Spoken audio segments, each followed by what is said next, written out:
So when we plan a trip, I typically will check how much the cash rate is for the military discount just to see. And that's kind of how I calculate whether or not I should use points. Because if it's a better deal to just pay cash than what value I could get using my points, then I will pay cash.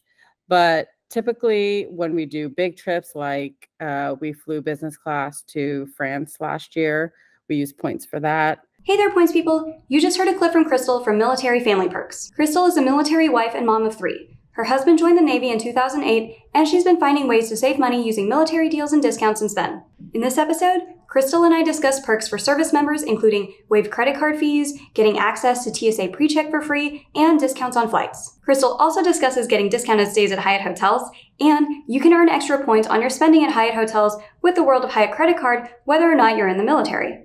Remember, if you decide to apply for the World of Hyatt credit card or any other card, never apply directly through Google. Always use a friend or creator's referral link. If you're interested in supporting this show when you apply for your next card, check out geobreezetravel.com/cards. And if you're not sure what card is right for you, I offer free credit card consultations at geobreezetravel.com/consultations. And we have links to the World of Hyatt credit card and the free consultation form for you in the show notes as well. And now, on with the show.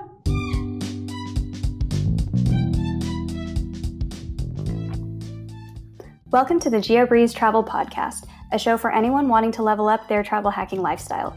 I'm your host, Julia Menez. I'm a travel hacker, coach, speaker, Filipino-American ENTJ who loves solid travel gear and using shortcuts on spreadsheets. On this show, I'm on a mission to bring you travel hackers from all walks of life to help you level up your travel hacking game. We dive into credit cards, miles, points, strategy, mindset, and the secrets behind how to travel the world for next to no cost. So, let's get hacking. Hey, Crystal, welcome to the Geobreeze Travel Podcast. Thank you so much, Julia. It's an honor to be here. I am so excited to have you here and to talk about military family perks, which, of course, is your area of expertise. And I am excited to dive into all the different ways that active duty members and veterans and their families can save on travel, because there are a lot of ways that people might not realize that they can get discounted travel with theme parks, flights, hotels, and all sorts of things. Before we jump into all of that, tell us a little bit about you and how did you get into the game of points and miles, and what's your background? Okay, my name's Crystal. I'm from Military Family Perks, and I'm a Navy wife and a mother to 3 kids. So we're a family of 5, and I started my journey, deep diving into it at least, in 2021 when I was researching ways to fly my family to Florida for a big birthday trip for my oldest daughter. We were going to do Disney World and a cruise. And I came across the Points Guy and a bunch of other blogs and your podcast. So when I discovered that annual fees were waived for premium travel cards for active duty members and their spouses, I kind of just dove in really fast. It's only active duty and spouses, right? It's not veterans. It's not like live-in boyfriends or girlfriends. It's not extended family like parents or anything else like that, just active duty and spouses, right? Yeah, it's just active duty and their spouses because they're part of the Military Lending Act database. And so our information's in there that these banks will cross-check to see if you're part of that. If somebody listening to this is like, wait, I've been paying $695 for the MX Platinum. How do I get that waived? What does somebody have to do in order to get that fee waived or reimbursed or something else? So usually, if you've been on active duty at the time that you applied for the card, banks like Chase and American Express automatically cross-check that database. So you'll never see an annual fee on personal cards. On business cards, yes, you will still see a fee. So it's only valid on personal cards. If you do get hit with a fee, but you are in their system, then I think you can just send them a message and they'll ask you to send a copy of your sponsor's active duty status and the proper paperwork, and then you should be good to go. Perfect. So that would apply for people who maybe apply for the card and then join the service later on. Yes. I think so. Because they wouldn't be in the database at the time that they applied. Correct. And they're cross-checking this each year, right? So if somebody is in the military and then they later retire, the annual fee will show up the next time around. I assume so. Since we're still in active duty status, I haven't experienced that yet. But I do know that every few years we do get a letter from Chase or Amex saying that, oh, your benefits have been renewed. So I don't know if they check it every year. It might at least be every few years. Maybe you could get lucky if you got out and didn't say anything to them and just wait for the annual fee to post. So which cards do you currently have that have high fees where you're like, yeah, we don't pay any of those. We have them all the way through Military Lending Act. We have the Amex Platinum. We have the Chase Sapphire Reserve. We have the Hyatt cards. That's all we have now. Oh, the Southwest card, mainly because we were trying to stay under 524.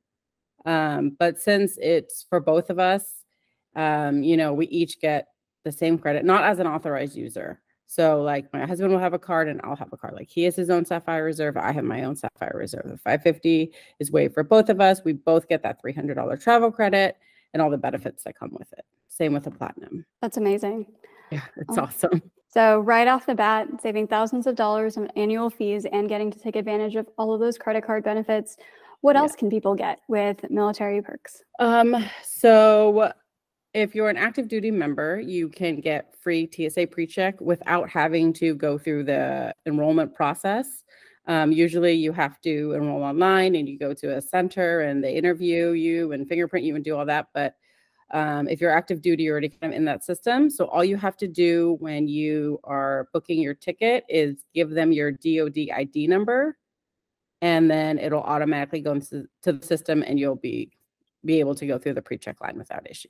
However, if you are a spouse of an active duty member, you do have to go through the typical procedure of going and interviewing and all that. And then you can just use some of the cards like the Platinum or the Reserve that have that benefit and just pay with that card too. When an active duty person is taking advantage of this perk, when do they take advantage of it? Is it you apply for TSA PreCheck and give this ID? Is it every time they're asking for your TSA number, you instead give your DOD number? How does that logistically work? Yeah, it's every time that you give the known travel ID number, the TSA number, you just enter your DOD ID number. Instead. Okay, perfect. And this is, once again, only for active duty, not veteran. Correct. It doesn't work for veterans or retired. All right. So you get your credit card annual fees waived. You get your TSA. Does this work for Clear or anything else? Global entry? Clear, there is a military discount. I think it's like $100 instead of the $149 or whatever it is. And then you can also use the benefit on the Amex Platinum or any of the other cards that come with it to pay for it. So essentially it's free. Does this work for global entry as well as TSA pre? You have to, for global entry, you have to go through the global entry process. It only works for TSA PreCheck, yeah. So usually you can get your checked bags for free. If you're flying with like a domestic airline, they tend to be very supportive of service members. Usually just ask them at the check-in counter if they waive the checked bag fees for active duty military. Sometimes they'll ask you for paperwork or orders. We typically present our leave paperwork if they ask. We don't get asked very often. I don't think people usually lie about being in the military. So most often you encounter a nice ticket agent who will just waive that fee for you. Is there a sorry. Is there a limit for how many bags you can check? Does anybody just say like, we're moving across the country, here's 16 bags for our family? When you're actually moving and you're on actual orders and not just going on vacation, there is a limit, but I think it's pretty high. Like it's like, I don't know, 5 or 6 bags, and their weight limit is much higher since you're traveling on official orders. So they're really, really lenient with that. Usually you won't have to pay anything for actually moving. What if you're not actually moving and you're just a very, very heavy traveler? I think it's usually like what the elite members get, maybe like 2 checked bags or something per passenger. So it should be enough, because you probably shouldn't be traveling with so much stuff since you have to lug it around everywhere. But yeah, so the checked bag really hasn't ever been an issue. Do you get upgrades or lounge access or anything else at the airport? Same with the domestic airlines. You usually do get lounge access for free if you're flying on the airline. Technically, I don't think they're supposed to. The website says that they're very supportive of service members. Come and show your ID and your boarding pass, and they'll let you in for free. But my husband has typically gotten in for free when he's traveled alone. This last time when he flew out on United, they asked him to pay $30, and he said, no, thank you. So it's just kind of your mileage may vary kind of thing. It depends on who you get. What about USO lounges? Like, what are those, and what are the rules surrounding those for active duty veteran families, anybody else in the sphere of military perks? So the USO lounges are definitely available for active duty members and their dependents. I have to double check for veterans and retired. I think they can also use it as long as you present your ID. They're a completely volunteer-based lounge, so the people there are just there out of the kindness of their heart. Usually they're landside, so sometimes you have to go to them before you go through security. So just keep in mind if the security line is long, that you may have to take that into consideration. They don't have full meals like, the Centurion lounges do or anything, but they do have plenty of snacks and drinks and all that kind of stuff. But once again, like if you're going to be grabbing drinks, make sure you keep that in mind if you're going through security. Are there discounts or anything when you're booking your flights where it'll just be like, hey, here's 10% off, some percent off if you are just flying standardly with a cash ticket for either standard tickets or upgrades? Yeah, all the domestic airlines offer military fares. When I researched it in the past and tried to use it, the fare is actually good because it's a fully refundable fare in case, you get orders or something changes and you're not able to go on your trip. So that's really convenient. However, the price is not always better. Sometimes the fare is actually more expensive than their saver fare or even their main cabin type fare. So it always helps to just double check and call the airline and just compare the prices. If there is a discount, approximately what kind of discount are you looking at? It depends on the airline. I think airlines like United, it's like 5% or something. I'm not even 100% sure. I have to double check that. But honestly, most often when I've checked, they've been more expensive than whatever the fare was just on the website. So it might be good for like a last minute type flight to just double check that, but it's not always even a discount. Yeah, that makes sense. How about the actual flight experience or upgrades or anything else like that status that's easier to fast track with military? Are there any of those kinds of benefits? Definitely upgrades. It doesn't hurt to ask. It is probably better to ask at the agent at the gate. You can also ask at the ticket counter. It doesn't hurt either to see what seats are available. I have heard from people who have actually traveled internationally on like British Airways. They have been upgraded to business class, premium economy completely for free just because there were seats available and the agent was willing to do that for them. So lesson here is just, it never hurts to ask. Was it just for them or was it also like for a family of 4? Because that would be very difficult a lot of times to find 4 seats. Yeah, it was actually the service member got the business class seat, and then the wife and child got the premium economy seats. Okay, that's not bad at all. Yeah. Anything else for flights? Yeah, so there's actually a program called Space A. Basically, you can take it's like a military flight that the military is running, like they're running missions, and you can basically hop on that flight if there is room on the plane. And so, like, for example, there's flights from Seattle that go to Japan like 3 or 4 times a week, and it's called the Patriot Express. And basically, it's a commercial aircraft that can hold, usually there's about, I think, 100 or 100 so seats available. You kind of just email them beforehand that you have your leave paperwork all ready to go. You show up at the terminal. If there's seats available and they can take you, you hop on the plane and you go to wherever they're going for free. Typically you join their Facebook groups and they kind of post at least, I think, 72 hours before kind of their flight plans. So you can see how many tentative seats there are. The mission can always change, so always keep that in mind. But it's a really easy way to fly internationally and for very, very little. Usually the international flights, I think, have like a very small fee. It's like $35 or something, but some of them are absolutely free. Sometimes they're on commercial aircrafts. Other times they're on cargo aircrafts like C-17s. It kind of really just depends on the mission that the military is running, but it definitely is an option. I'm actually, there's one from San Diego that flies over to Hawaii on and off. So I'm going to keep my eye on that, and I'm actually going to try and hop on that to see how it goes. So the family can jump on this as well. It's not just the active duty person. Correct, but they have to have the sponsor there with them. So there's like different categories.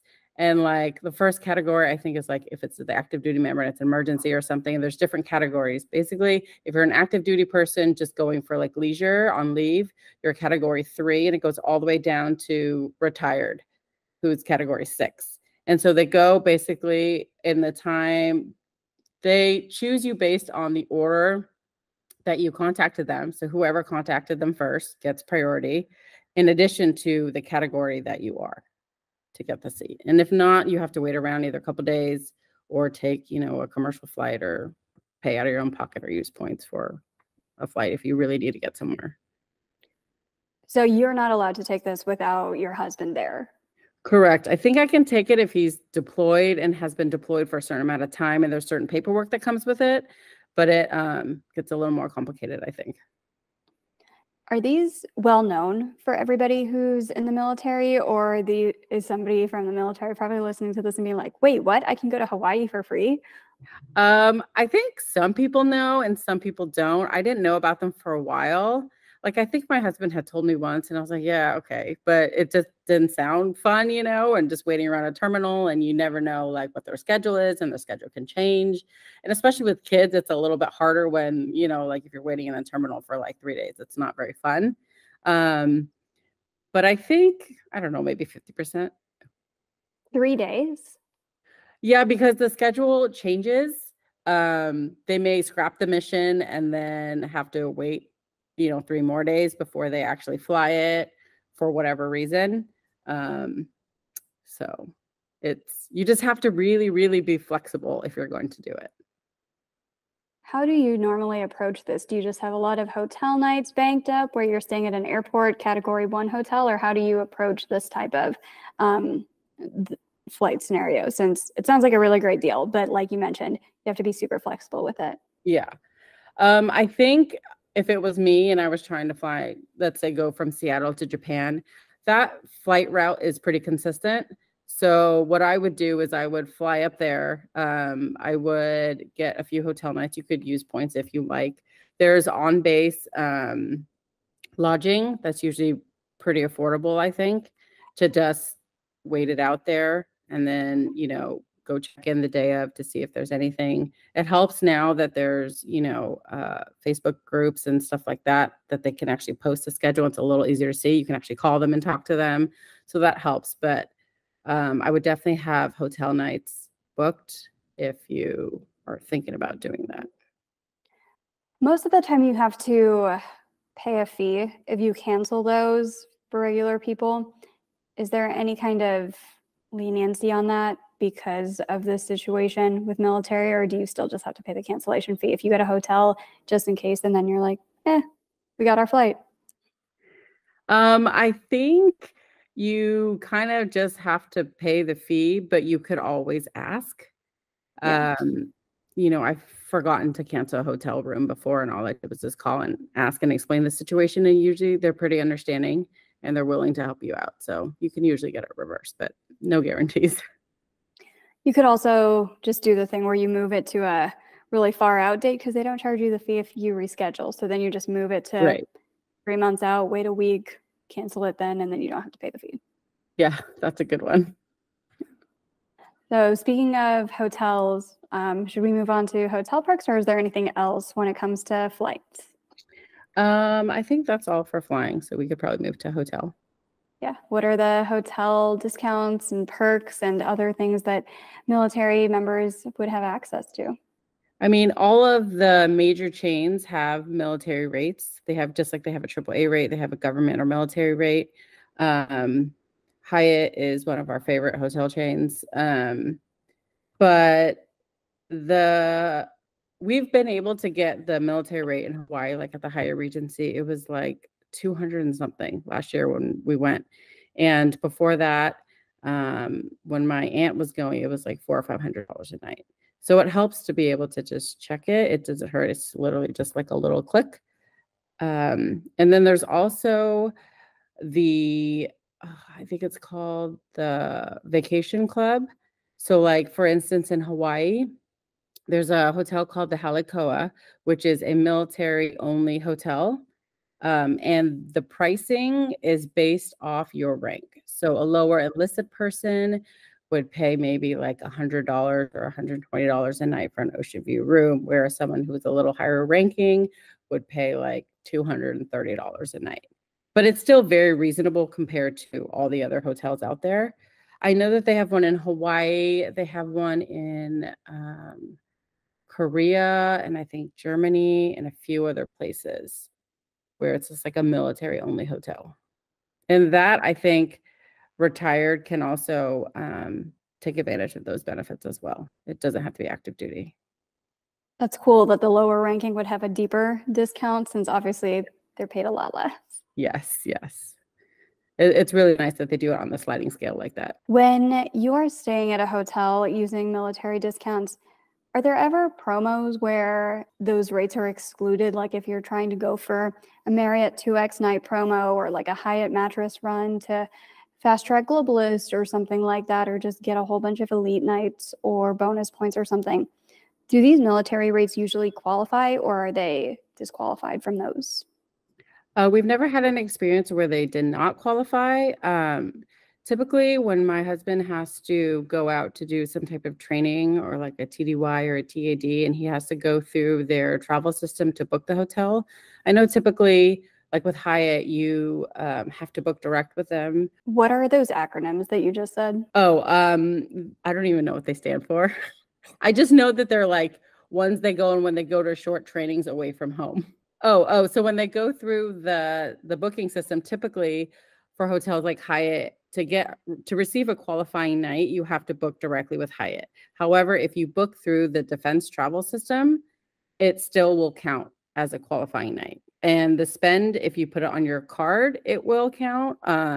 Traveling when you're doing trainings and that kind of stuff, they typically have to use their government travel card so that the payment gets reimbursed correctly. So we usually use that and just sacrifice the points on our own personal credit card, but you do receive, the 5 points per dollar for like a Hyatt stay. You'll still receive that as long as you're the one paying and your name is the one on the government travel card. It should be fine. If you're looking to earn more points and miles, there are usually two main ways to get there. The first one is with credit card sign-up bonuses, where you can easily earn tens of thousands of points by putting your expenses on a new credit card. If you're in the market for a new credit card, we offer free credit card consultations and provide you with personalized recommendations based on your particular travel goals, budget, and lifestyle at geobreezetravel.com/consultations. But there are also a ton of ways to earn points outside of opening more cards, and we have some of my favorite methods like stacking, finding hidden bonus offers, and finding reimbursable spending strategies outlined in my free webinar called You Do Not Need 20 Cards. Check out the free webinar on geobreezetravel.com/webinar. And we have links to both the free consultation form and the free webinar for you in the show notes. And now, back to the show. It's a completely foreign language to me, as points and miles is to a lot of people. So the sponsor, person who's in the military, do they have to be there when you are booking these stays, or can you and the kids stay somewhere without your husband and still take advantage of these deals? At the place like the Armed Vacations Club, or like a Hyatt with like a military rate, the spouses also qualify as long as you have your ID. They typically just check your ID upon check-in. So we've never had an issue with that. Cool. Any other discounts for hotels that you want to point out? Okay, so for Vegas, same, they also offer military government rates. So always check that. But when you're visiting Vegas, I know status is a big thing in the points and miles world. MGM will give active duty members a Pearl status, which, is not that great, but Caesars will give you platinum status, which will at least get you 2 free nights in the Bahamas and all the other benefits that come with that status. So that's a little, hack for you.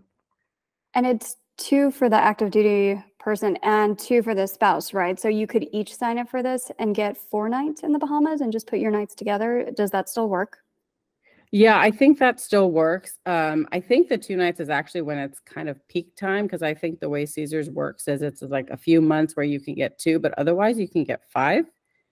And I think you could combine them, just 5 rooms or 5 nights with under one person's name, and then the other 5 under the other person's name. 10 nights at the Atlantis Bahamas, and you just have to pay taxes and fees, right? Which is about $60 per night. Right. We haven't done that yet, but we will, I think, in the future. You could status match once you have Caesars Platinum to a whole bunch of other places too, to get free cruises and just do other status matches too. Do you guys do any of those? Well, we haven't done it with the Caesars, but we've done it with the MGM because my husband's gold, because he's a globalist. So we have done that. We're still waiting for our balcony cruise offers to come through, but it's a really good deal either way, because you get something for free for really just showing your ID card. Yeah, you get your Caesars Platinum or MGM Gold, and then you can match that to, I've heard people getting free cruises with Carnival, with Holland America. I've been able to do that with MSC cruises. And granted, there are still sometimes taxes and fees that are involved, but if you get a stateroom and you only have to pay $60 per night for a couple people to go on a cruise, that is not a bad deal at all. Yes. And I think it's Margaritaville or one of those smaller cruise lines that offers free cruises for military. I think it's like a 2 or 3 night cruise. So that's something to look into as well. The bigger cruise lines also offer military discounts. So always check into that when you're checking a book or cruise. That smaller cruise line, Margaritaville, they offer those just whenever you want, or one per year, or once per lifetime, or how does that work? I have to look into the details. I know it just kind of came out this year that they were doing that, and I'm assuming it's at least once per year. I don't know if it's once per lifetime, but I think you're probably limited to at least a year. I don't think they're going to let you cruise all year long, and that would be great. Yeah, that would be amazing. I had never heard of that one. That's super cool. So we've covered lounges and TSA pre and all of that. We've covered airlines, hotels, cruises. We are sailing right on through all of these. We talked about credit card fees being waived. Anything else that military members and their families should keep in mind for discounts? Sure. So for car rental companies, when you're renting a car, be sure to, 1, check for the military rate.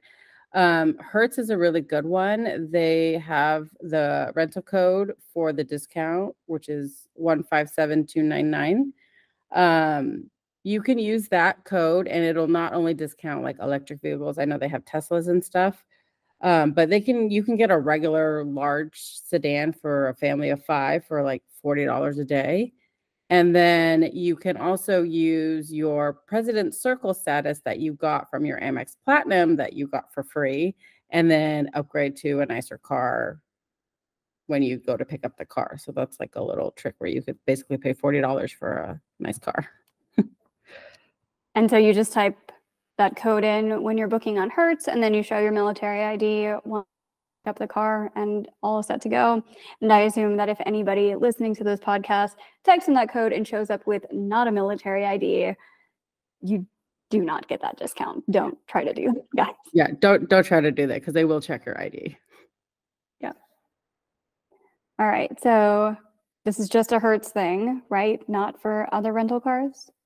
Other rental cars offer a military discount. After doing some research, it doesn't seem like the other ones offer as steep of a discount. So we tend to book with Hertz just because the discount is better and we have the President's Circle. So it's overall a good combination. Yeah, that makes sense. And you get President's Circle with either Amex Platinum or Venture X these days. And of course, those fees are waived for military families. The Capital One actually does not waive the annual fee for military. Wait, what? Why? I don't know. So the waiving of the annual fees is all from the Military Lending Act, but it doesn't really require them to waive the annual fee. I think Chase and Amex and Citi kind of just go a little bit above and beyond and offer that benefit of waiving the annual fees. But Capital One will only waive the fee if you had the card prior to your service, I think. Like before any of the MLA and the SCRA came into place. So before, I think it was like 2015 or something. What is the SERA? It's a the Service Member Civil Relief Act. And that was kind of put into place so that there wouldn't be predatory practices against military members. Like the SCRA is basically for all accounts you opened before your military service began. And then the Military Lending Act applies to accounts that are opened during your service. What kind of predatory lending where people are like what was going on? Well, I think it was they started limiting the interest rates that were being charged and that kind of stuff, because if they were deployed or they forgot, like, I don't know if they maybe forgot that they had a balance or something, you know, and then things would kind of just escalate. So they just did it to like protect military members, basically. That makes sense. What else is involved in the MLA other than, excuse my ignorance, because I clearly don't know anything about these perks. I thought it was just to waive credit card annual fees this whole time. Apparently there's a lot more to it than that. What else does it cover? I think it basically covers it caps the interest rate that you could be charged. The waived annual fees obviously is a little bit extra. It waives the annual fees and Chase and Amex and Citi and authorized user fees as well, because I know that a lot of the premium cards come with that. But I think that's mostly it. I have to look in a little bit more to like the other details of it, but that's the majority, I think. Cool. So do you guys get discounts on excursions as well when you are on vacation? We talked a little bit about cruises, but what about if you wanted to do theme parks or other tour companies, or we talked about rental cars already, just anything else that your family would want to do on vacation? Is there a lot of opportunity for discounts for those? There is. Every base usually has like a ITT office or an MWR office that sells tickets to. What are those acronyms? I don't even know what they stand for. I don't even know what they stand for. What are they? They're basically ticket offices where they sell discounted tickets. They offer like Disney tickets, Universal Studios tickets, movie tickets. They also offer zoo tickets, all kinds of things, like all kinds of those excursions that you mentioned. And they're kind of specific to the area that you're in, plus Disney, because Disney's kind of all over the US. Here in Florida. But like if you were to visit the base in Hawaii, they have like luau discount tickets and a lot of those extra whale watching, all that kind of stuff over there in Hawaii, whereas you can't get that over here or somewhere in Texas. So it's kind of location specific, but you can visit any base, whether or not you're stationed there. So that's an advantage to check your local base for discounted tickets. And sometimes you can even call them and they'll like email you the ticket, e-ticket. They'll just confirm whatever they need to confirm with you. And then you can just buy it over the phone and then they'll send you the e-ticket like for a luau or something. I've done that before. And this works with Disney Abroad, right? So for Disney Abroad, in Paris, we had to buy the tickets online. We didn't buy them through the base. We bought them online and they verified our military status when we arrived. And the tickets for Disney Paris are about 50% off. So they're a really, really good deal. That is a really good deal. And Disney Paris is already much, much cheaper than Disney World or Disneyland America. I've told people sometimes if you want to go to Disney, it is cheaper to just hack your flights, do your flights on points, and then do a Disney trip in Paris rather than trying to do it on points in the US, because you're going to get like 1 or 1.25 cents per point if you're trying to use Capital One points or Bilt points to offset your park tickets. Whereas Air France partners with everybody. You can just get a flight to France and then do Disney there, and it's much cheaper. Like, how much are Disney tickets in France? I have to check. I don't remember what they were. I think they were like 100 something, maybe. I have to check. I don't remember. But for Disney here in America, Disneyland and Disney World, they both offer a Armed Forces like salute ticket, where the sponsor can be either the active duty member or the spouse, can buy typically up to about 6 tickets at a significantly discounted rate. So right now for Disneyland, let's say they have a 4-day ticket that is about, I think, $277 for 4 days. The only blackout dates are like Easter week, like spring break, and the last 2 weeks of the year. But the nice thing about it is you're not limited to the 2-week window that Disney requires for their multi-day tickets, where you have to use all your days within 2 weeks. For the military one, you pretty much can visit the parks any time of year as long as it's not blacked out. So you can go once in February, another time in October, another time beginning of December, and it's totally fine. So you can really stretch it. Yeah, that is awesome. I know that another big expense for people, especially families, when they're traveling is food. Do you get are there a lot of restaurant programs or chains that offer military discounts for dining? I don't know if there's any big chains that offer military discounts for dining. I typically always ask at the restaurant when we check out if they offer a military discount. It tends to be that bigger restaurants in towns with a lot of military will have discounts, but it never hurts to ask. What are some of your favorites? There's a local one here called Bonchon Chicken. That's a Korean chicken place.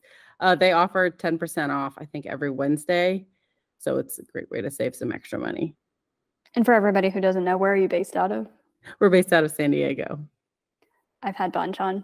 I forgot where I had it. I wasn't in San Diego, so it could have just been a different. It might have been Virginia or New York even. They have, because they're more of a chain, I guess. So good. I have had it in New York. That's where we had it. We did a lot of Uber Eats and Grubhub and using all of those different perks that came with the Amex Gold, and we got a lot of wings from there. They're excellent. They're so good. Yeah. Any other ones that you particularly like? For food? Or anything. So another good one is the Epic Pass. The Epic Pass is really good for skiing. We took our first family ski trip this past winter. We used the Epic Pass. Typically, the Epic Pass, the unlimited version where the holidays are not blacked out, is about $700 or $800 for an adult. For the military, it was $159. So that is a significant savings. That is amazing. That is quite a steep discount. Yes, it was great. So it was, it's good for active duty members, active duty, all dependents, spouse, children. It's also good for retired and retired dependents. They get the same discount. It was around 150 something. Veterans get a discount, but it's not as significant. I think it might be like half or something, but it's not as steep.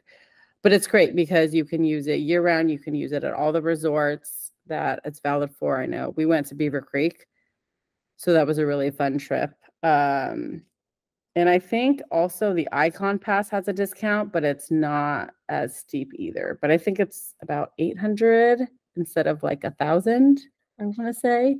So as you're planning trips, where are you using more so the discounts versus points and miles? And how does it kind of work into your family strategy? So when we plan a trip, I typically will check how much the cash rate is for the military discount just to see. And that's kind of how I calculate whether or not I should use points. Because if it's a better deal to just pay cash than what value I could get using my points, then I will pay cash.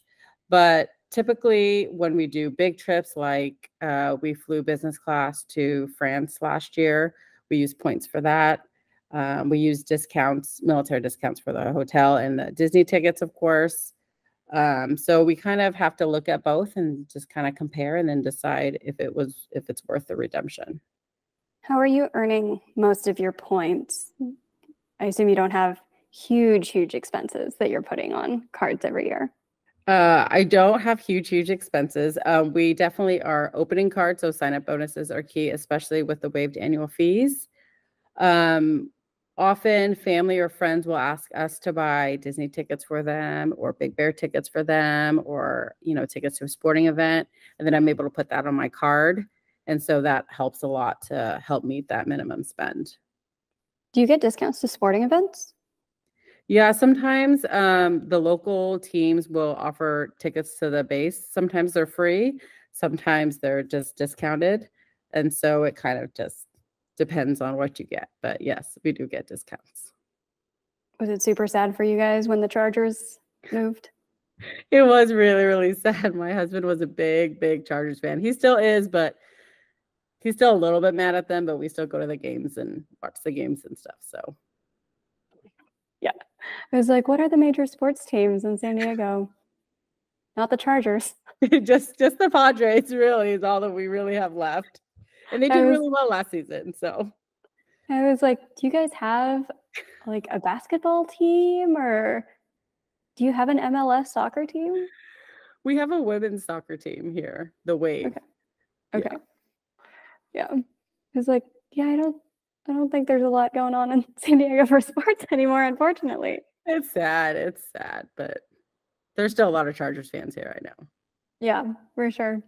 Well, this was a super valuable episode, especially for anybody who has friends who are in the military and their families might not know about all of these cool discounts that they can get for anything travel related or entertainment related as well. If you had to sum up everything that you know about military family discounts, what would you say is your number one piece of advice for listeners today that we could fit onto an Instagram quote card? Always ask for a military discount, but make sure to take time to take trips together because, time is really valuable and you want to make those memories together. I love that. Great advice. And speaking of great advice, could you give shout outs to some other people on the internet who listeners should go follow, especially if they wanted to learn more about military family ships? Yeah, so I would like to give a shout out to Lauren from Military Miles and Points.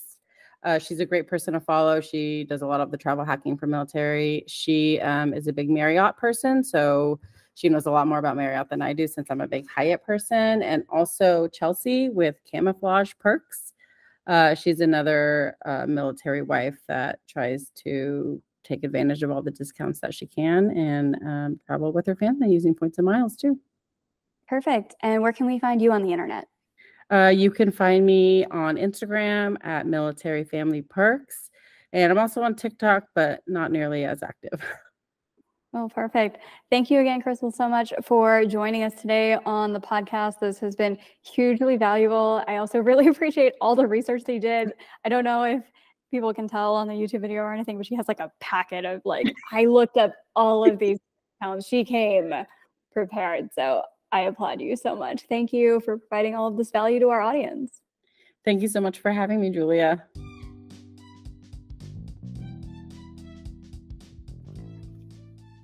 Thank you so much for listening to today's episode of the Geobreeze Travel Podcast. If any of the cards mentioned in today's episode piqued your interest, please check out the links in the show notes for more information on any of the cards. Also, if you apply for a card using the links on that page, I may receive a commission too, so please and thank you.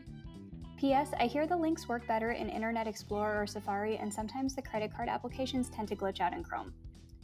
Additionally, it would mean the world to me if you could subscribe to this podcast, leave a 5-star review, and share it with a friend. And if you would like to make even more travel hacking friends, please sign up for the Patreon to access our monthly masterclass hangouts. We dive deep into a particular points program each month, and you'll get to ask all of your travel hacking questions and enjoy being around other people who enjoy points and miles just as much as you and I do. If you would like an invite to the next one, head over to geobreezetravel.com/hangouts to sign up to be on the invite list. Take care and happy travels!